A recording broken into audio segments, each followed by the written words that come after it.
Eu sou a Lilian e hoje nós vamos dar continuidade ao nosso estudo sobre como foi construída a igreja, principalmente nos primeiros séculos. A igreja primitiva sofreu muitas perseguições. Uma igreja que não tivesse inspiração divina provavelmente teria sucumbido há muitos séculos. Estamos falando de 2000 anos e muitas perseguições. As primeiras perseguições vieram dos próprios judeus, que consideravam uma heresia, um absurdo, Jesus, que dizem que ressuscitou e que ele era o Messias. Então, como é que aquela igreja poderia contaminar os outros judeus? Mas a verdade é que contaminou os judeus. Muitas comunidades judaicas se converteram e, por exemplo, o primeiro mártir, que foi Santo Estevão, ele era um diácono, portanto, um servidor dos apóstolos. Ele foi preso, agarrado pelos guardas do Sinédrio, levado a julgamento, e ele então contou toda a verdade. Ele testemunhou o seu amor a Deus, explicando desde os primórdios, Abraão, Isaac, Jacó, José, enfim, contando até a chegada de Jesus e por que Jesus era o Messias. Aí, obviamente, o pessoal não gostou, ele foi apedrejado, e uma das pessoas que estavam lá no local vendo o apedrejamento de Santo Estevão era o próprio Saulo, que segurava lá as túnicas do pessoal enquanto o pessoal matava Santo Estevão.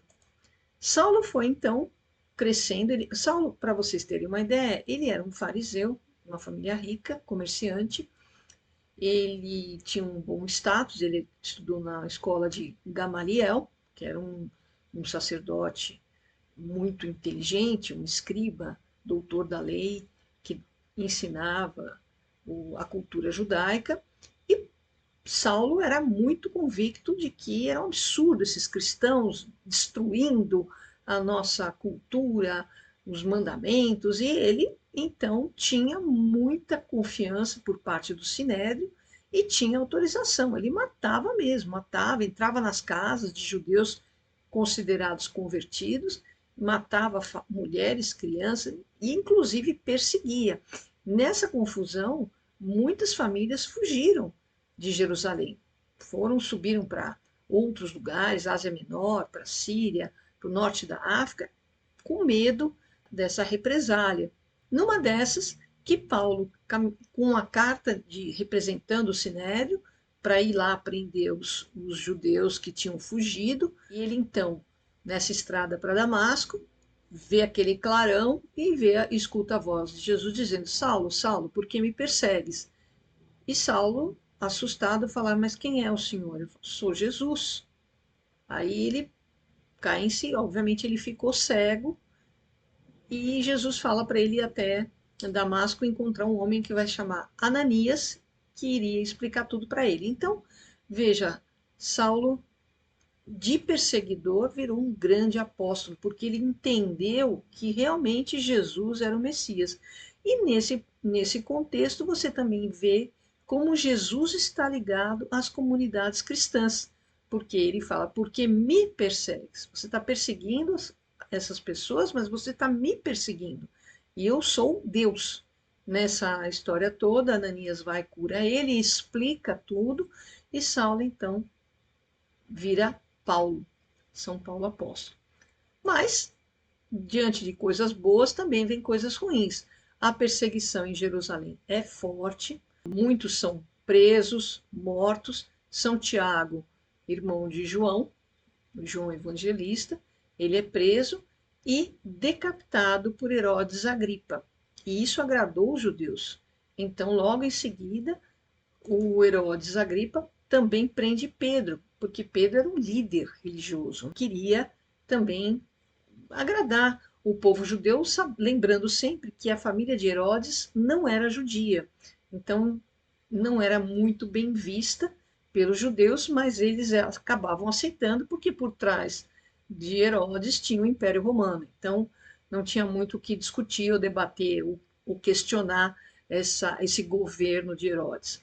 Mas Pedro tem a passagem que o próprio anjo do Senhor liberta Pedro e o Pedro, então, ele começa a se esconder para evitar ser assassinado.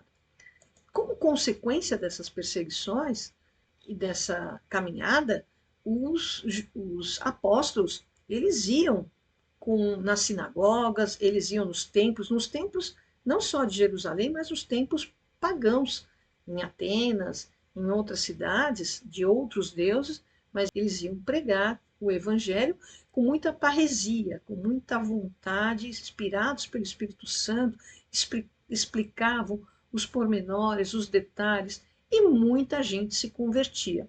Veja, gente, num primeiro momento, a ideia era converter os judeus, mas o Espírito Santo age, né? A gente não sabe como, mas o Espírito Santo, ele trabalha das maneiras mais imprevisíveis diante do ser humano.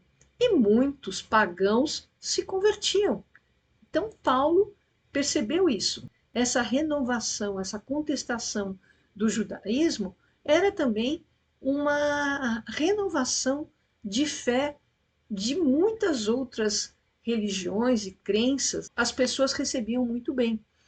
Então, houve o primeiro concílio em Jerusalém, onde Paulo, Pedro, João e outros apóstolos e outros judeus convertidos questionaram e conversaram sobre essas questões. E Pedro fecha a questão dizendo: não, se o Espírito Santo soprou sobre os pagãos, temos que aceitar todos eles. E não precisa que eles sigam as leis de Moisés, né, as leis mosaicas, circuncisão e outras coisas. Não, esquece isso. Eles são muito bem-vindos, e daí Paulo se tornou mesmo o apóstolo dos gentios, como ele é conhecido. A igreja doméstica passou a ser uma exigência. Quanto mais eles tentavam aparecer nas sinagogas e tentavam ensinar nos templos, etc., mais eles eram perseguidos, eles eram presos, eles apanhavam, eles eram mortos.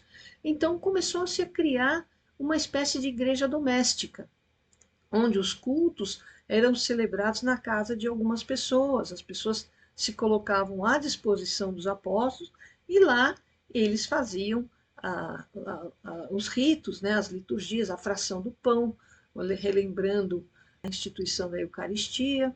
E isso é mais ou menos uma antiga missa, os primórdios da missa que a gente tem hoje. Para vocês terem uma ideia, comunidades inteiras fugiram dessas regiões onde eles eram muito perseguidos.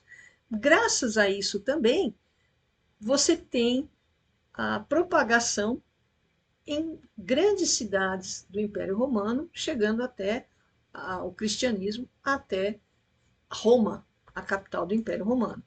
Então, para vocês terem uma ideia, foi na Antioquia que o termo cristão apareceu, foi cunhado, mas o cristianismo, por conta das comunidades judaicas que já existiam como comerciantes nessas outras regiões, não só eles se converteram, mas também trouxeram pessoas que aceitavam felizes o evangelho, essa boa nova, essa notícia, esses ensinamentos de Cristo. Obrigada por chegar até aqui. Se gostou, deixe seu like, se inscreva no canal, escreva seus comentários, dúvidas e sugestões. E até o nosso próximo encontro.